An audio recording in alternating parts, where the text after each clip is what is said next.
ஒருமுறை பசுமையான அழகான மேடையில் கடினமாக உழைக்கும் ஒரு எறும்பும் மகிழ்ச்சியாக வாழும் ஒரு வெட்டுக்கிளியும் வாழ்ந்து வந்தன. ஒவ்வொரு நாளும் அந்த சிறிய எறும்பு எதிர்காலத்திற்காக உணவுகளை சேகரித்து பாதுகாப்பாக சேமித்து வைத்தது.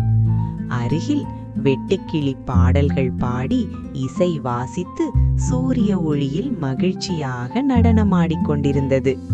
குளிர்காலம் வரப்போகிறது, உணவுகளை சேமிக்க வேண்டும் என்று எறும்பு அறிவுறுத்தியது. ஆனால் வெட்டுக்கிளி அதை சிரித்துவிட்டு விளையாட்டில் மூழ்கிவிட்டது. சில நாட்களில் குளிர்காலம் வந்தது. எல்லா இடங்களும் பனியால் மூடப்பட்டன. வெட்டுக்கிளிக்கு உணவு கிடைக்கவில்லை.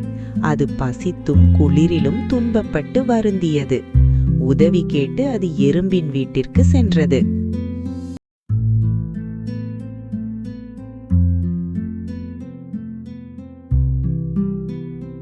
அன்பான எறும்பு தன்னிடம் இருந்த உணவை பகிர்ந்து, இன்று உழைத்தால் நாளை பாதுகாப்பாகவும் மகிழ்ச்சியாகவும் இருக்கலாம் என்று மெதுவாக நினைவூட்டியது.